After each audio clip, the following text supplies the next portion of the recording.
A very good morning from wherever you are watching Morning at NTV from. It could be the DRC, that is the Democratic Republic of Congo. We do have the UPDF in there trying to flush out the ADF. It could be Russia. It could be the Chinese territory. It could also be Central African Republic. It does not matter from wherever you are. It could be the moon. We are glad you are watching Morning at NTV. Beautiful day right here at the Kampala Surrender Conference Center Hotel. I do have two very amazing, very intelligent and beautiful people coming in from Light, Uganda.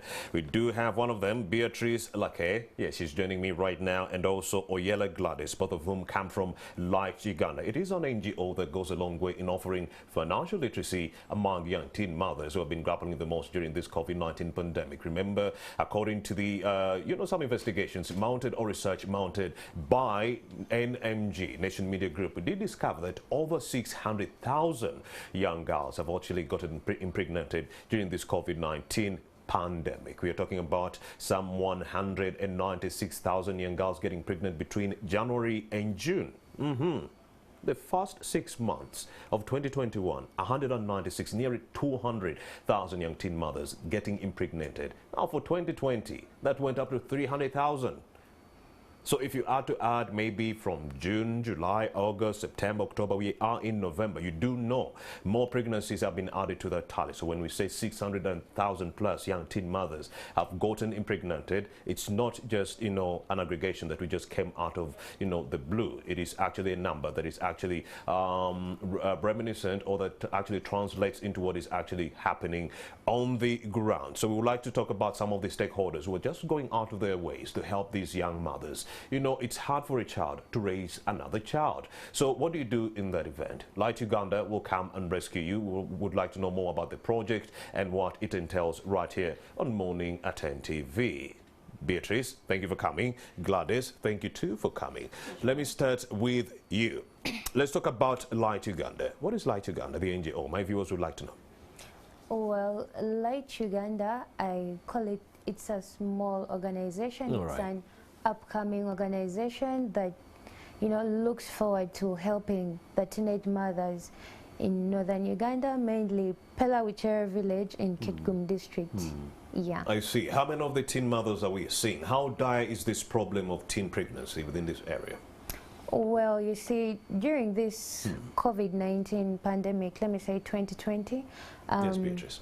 according to the Daily Monitor, 2nd March, yeah, it was on Tuesday that we, read the Daily Monitor, and we found out that 780, and I think it's over, teenage mothers. You see that in Kitgum alone? Yeah, Kitgum alone, and I believe that there's still many. Indeed. You see, yeah. Those who do not access help at the health centers, we are not adding them. Sure. I see. Yeah. So it could be more than 1,000 teen mothers within Kitgum. Yeah. All right. Tell me about how they've been grappling. What are their needs right now during this COVID-19 pandemic? When you talk to them, what are their needs?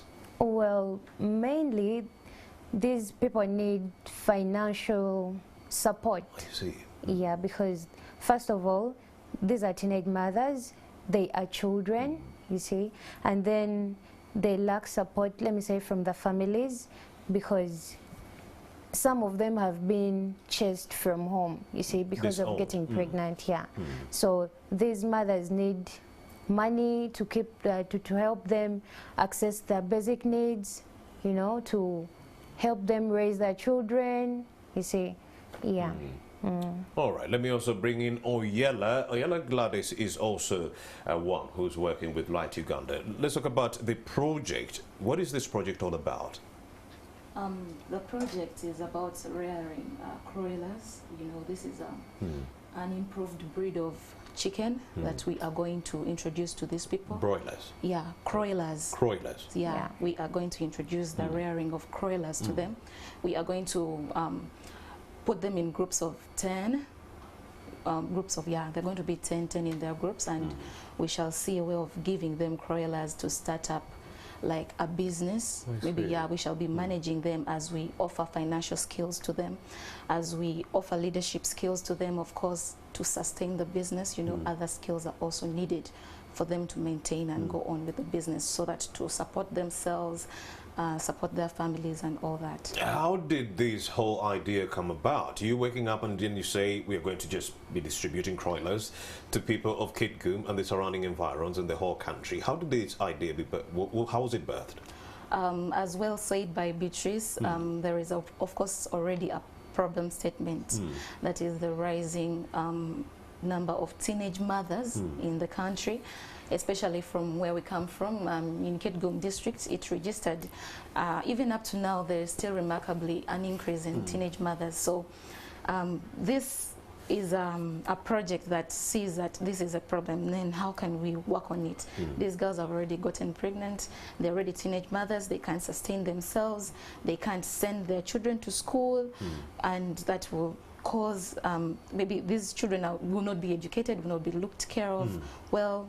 Of course, it will be encouraging maybe another generation of poverty, because these are people, you know, these are teenage mothers who have dropped out of school with no skills, no education, no jobs, you know, you see. So they cannot support themselves, so they need something. So we saw that this is a problem and it needs to be tackled. That's why we came in as Light Uganda. Well, of course, I was speaking to Ambrose Onapa, my comrade, the other day, and also Sylvia. They came in and they also had another project. They wanted to use sweet potatoes to make mandazi, you know, something like that. So that is where they came from. They were like, okay, there is huge demand. Most of the females, young females within this area are pregnant mothers, and they're engaged in potato farming. You understand? So there was that market, the ready market. The raw materials were there to make what they needed. Now for you, you know, why the croilers? Why the croilers is because the croilers are easy to maintain. These are fast-growing breed of chicken. They are less attacked by diseases. They are easy to manage. They produce a reasonable amount of eggs. They're really good, and they're of high quality. And because you said they already have the materials, we've already also secured land for the establishment of our farms. Yeah, we're going to start up and a farm like to start up this. I see. Yes. Beatrice, how do you identify the beneficiaries? What happens? Do they come to you? Do you go to them? She's talking about acquisition of land. How is this whole process executed? Do you come to my area, find out I'm a teen mother who is grappling, then you give me land? First of all, the place where the project is going to be implemented is where I come from. Oh, so we collect all these teen mothers and we bring them to one model farm. Sure. I see. Go ahead. Yeah. So this is where I come from. I meet these girls every day, you see, and yeah, I know what they go through, you see. So implementing this project is it's not going to be as hard as some people say, because first of all, among the team, I'm already there, yeah. And then she talked about the land, yeah. The land is already there, you see. So the land is already secured. And then for spotting other more teenage mothers, we shall go to the health center with the help of the LC1 of the area, yeah, to identify those who went to the hospital and, you know, get some of them. I see. Gladys, how are these, your project, it touches three, you know, parts. You do have the leadership component, you do have the financial leadership, that is financial literacy component, you do have the leadership component, you also do have the poultry farming component. Those are three different components. How are they related? Actually, it's only one project. It's croiler rearing project. So when you give a project to some people, you need it to be sustained. You need it to grow. Therefore, you can't just start up a project when people don't have that knowledge. Therefore, the financial management skills would be to help in the sustainability of the project, because when they start rearing this chicken and they grow and they sell them, they need financial management, they need saving skills. They also need leadership skills, because at some point in time in our project, we plan that we shall also include them in the leadership of this. We shall include them like in the management system, as maybe we can leave it to them as time goes on, if it grows and if it's doing better. All right, Beatrice, how's this project different from the others? We've had several Master Cad scholars coming in here. Like I told you, Ambrose and Napa. You also did have Sylvia. We also did have another one who was heading Chomwa. Yeah. There's that NGO for boys, Chomwa, because she was doing something that was largely going to help boys. She's a girl, but she was actually going along, going through, you know, so much to ensure that boys are well catered for. So what makes this project of Light Uganda different from the others? Well, what makes us unique, first of all, we are targeting teenage mothers, you see. Then, amidst what we are going to do, first of all, we are going to give these mothers financial skills, unlike other organizations that have been providing chicken to other youth there, and they were not giving the financial skills, the leadership skills, you see. Oh, it was like the Youth Livelihood Fund and we just give you the money. We do not care whether or not you have the skills, what project you're going to invest in. I see, but you're doing it differently. Yeah, we are doing it differently. You're getting marks in the process. We are going to give them the financial skills, the leadership skills. All right. Yeah, and then financial skill, leadership, and then Poultry the psychosocial support, because we know that these women, you know, these young girls have gone through a lot and they need psychosocial support, you know, to help them regain their identity, you see, in the community. Yeah, so that's how unique we are going to be. All right, Gladys, how do you plan to use this support you've been receiving from the Master Cad Foundation? We are the group of 3, and Beatrice personally is going to be our finance manager. She's going to manage finances. She's doing really well. Yeah. She looks really savvy in those she does spheres. really well. Yes. So we basically will have a plan on how to use this.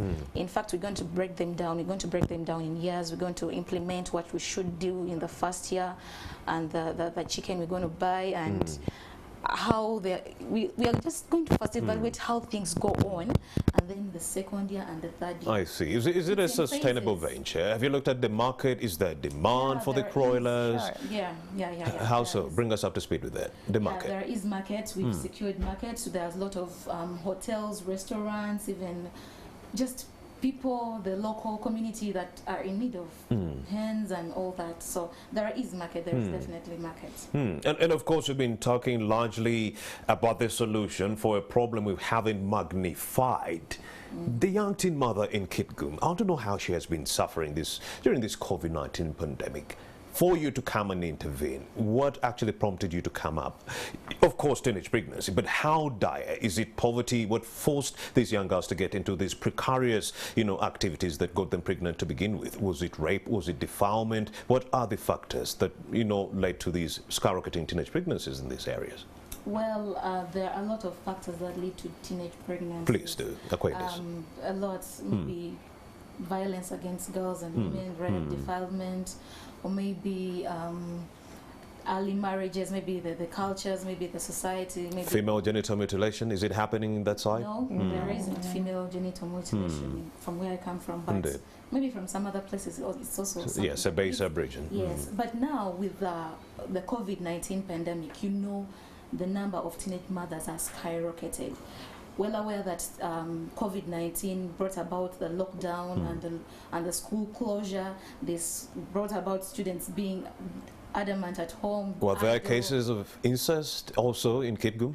I'm not really sure, because there is some strong title, maybe cultural values that do not support that as such, but I don't want to say they did not happen. They could have happened, but maybe to a smaller extent, and maybe those issues were not maybe brought up. But majorly these are defilement cases, because these are girls whose ages are not yet exceeding 19. These are all teenagers, maybe from 14. Most of them are from 14 to 16. That's the age bracket of the teens who are getting pregnant. Yeah, they are getting pregnant. So maybe also poverty, because when they can't maybe support themselves, and maybe they are trying to seek help from somewhere else, and in that process it gets them into trouble. and maybe some of them also may lack motivation maybe to study and all that, you know. Because of the continued closure. Yeah, because now maybe they've lost hope in school with the continued closure of schools. I can say COVID-19, it's really one of the biggest factors that has really led to teenage pregnancies. You know, earlier on there has already been teenage pregnancy. Yeah. Prior there has been, but it has like escalated. I see. Yeah, it has like maybe just added on to what the problem that had already been there, because even earlier on in Kitgum there were teenage mothers, there had been teenage pregnancy, but not now at with this level. Yeah, at this level it's just rising and rising and rising. All right, Beatrice, let me also engage you. You see, I'm going to use a live example from an area that I've been in for over a year. This is Nasan, Uganda, a complete ghetto where, you know, almost everything wrong resides. This is Nasan, Uganda. I've seen mothers personally send their children onto the streets. Okay, you have some breasts, please go onto the streets and look for some sugar, look for some soap. It happens in Nasan, Uganda. Mothers are using their own daughters to engage in prostitution to keep food on the table. Talk to me about Kitgum. Is this also happening? Parents egging on their children to engage in prostitution?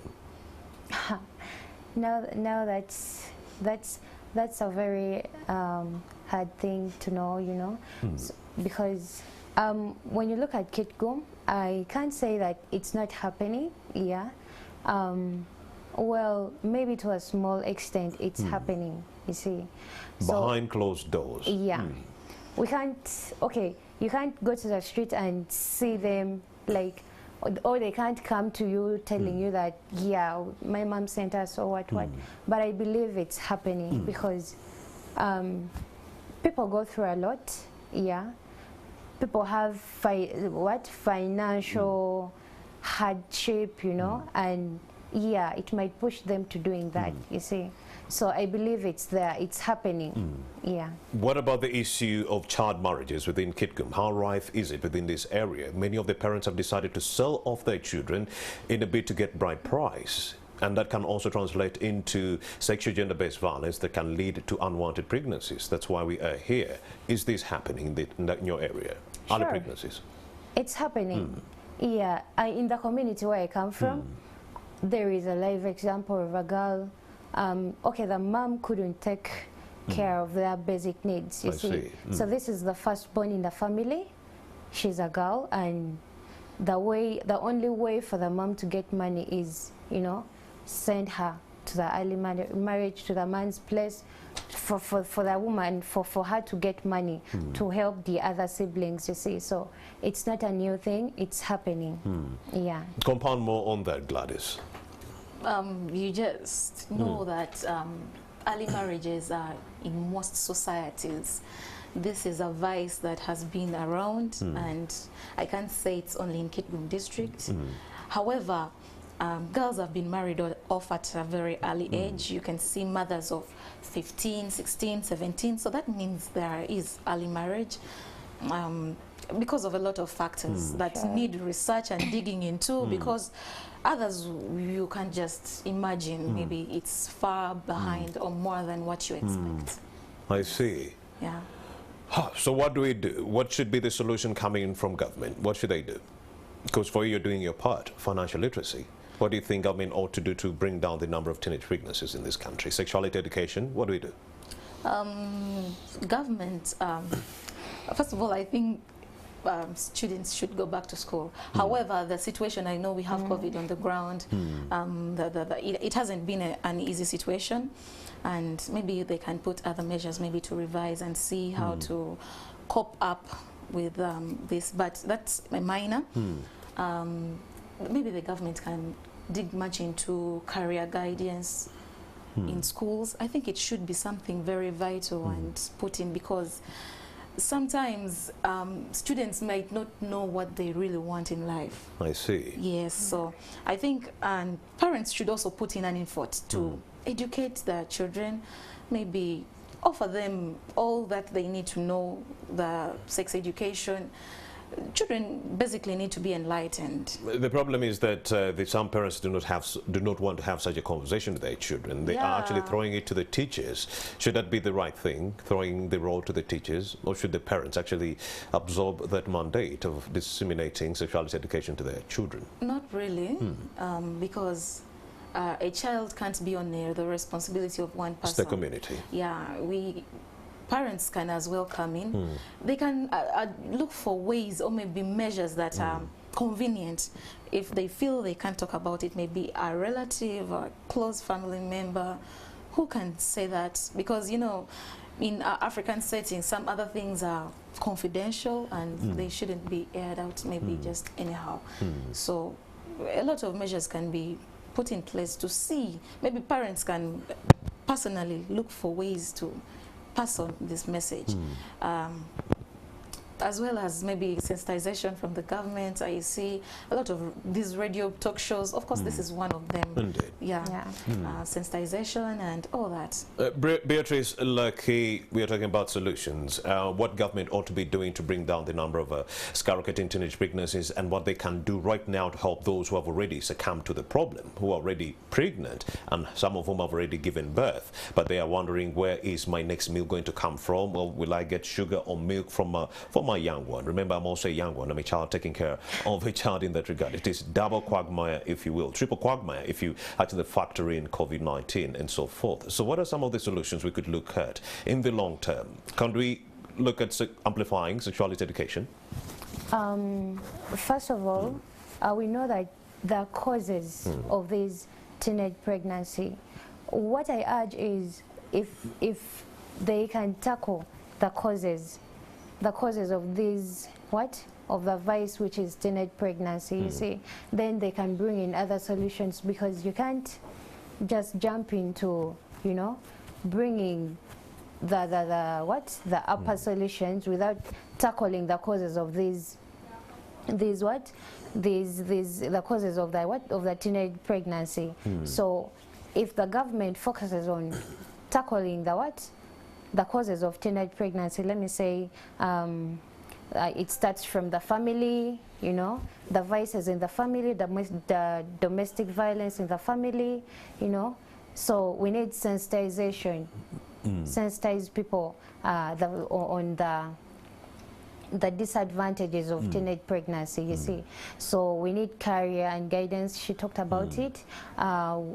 Schools should also be open, you see, because during the COVID-19 pandemic, when they put the lockdown, they closed schools, many girls lost hope in going back to school, you see. So others thought they were going to die.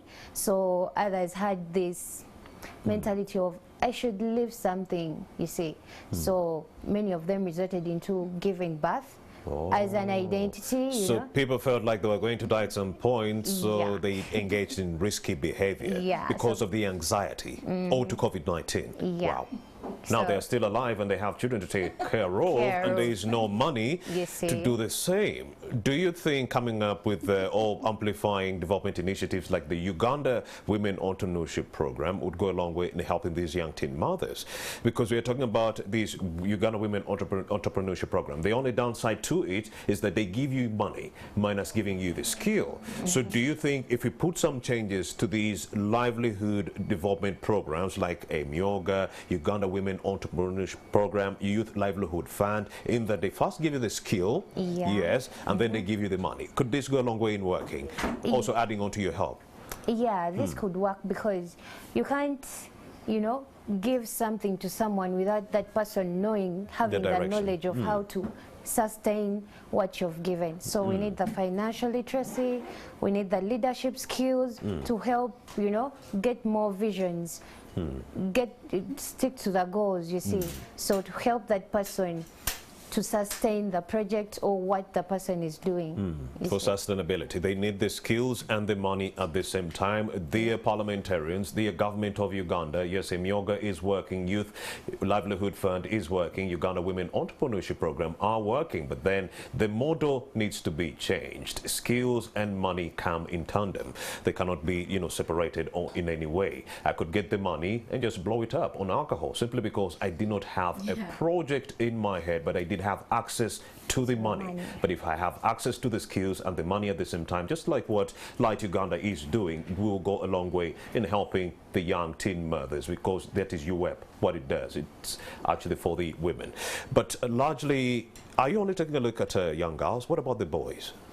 At the moment, we are only taking a look at the young girls because. And you do know in this fight you need to engage the boys. Yes, Yeah. you have to engage the boys. That's why we are starting with the victims. Then after we can come, you know. But who is causing sleepless nights to the victim? It's the boy. Indeed. Now, do you think if we kept them busy, maybe with your same intervention, because you're offering financial literacy skills for the young teen mothers. Now, imagine if the same skills went to the young boys in that they are not only smoking cigarettes, they're not just idle, waiting for the next victim to come around and they chase her down. Don't you think keeping the boys busy as well is one of the modules or avenues through which you could do away with this problem? That is very true. But as you know, when you're starting up something, You start somewhere. it needs to be realistic. You Yeah. can't just start with everything. Indeed. With a problem. Yeah, right. Therefore, we have to first start bit by bit. Indeed. If it grows, we actually know that these are the problem causes. Oh, Why yeah. don't we tackle them? Maybe we can switch to there. Yeah. But you know you need to handle the boys Yeah, too. yeah, Something is happening. Yeah, we know that Beatrice, Lucky. it's very important to engage the boys. Indeed. So far, when you see in women's emancipation, the feminists have left the problem causers, the boys. So far they call them the problem causers. You see? Indeed. Yeah, sure. So they have left the boys instead of socializing them, engaging them into the emancipation. I see. They left them. That's why. Some of them don't know that women should be like this. You should handle a woman like this, you see. So they don't know the importance of emancipation. Yeah, so with time, we'll engage them, include them in the, you know, in the skills, Indeed. skills impacting, you know, giving them also the psychosocial support, you know, telling them that this is not right. When you impregnate a woman, you have cost, you're giving her a burden, you see, to carry on herself. Even you're going to become a young father who is unemployed, how best are you going to ensure that you take care of your family in that regard? Beatrice and also Gladys, how widespread is this issue of drug abuse within Kitgum or northern Uganda? Because it's one factor that has been given one too many times as to why we are seeing an increasing case of teenage pregnancies. Either it could be the boy who is intoxicated or the girl.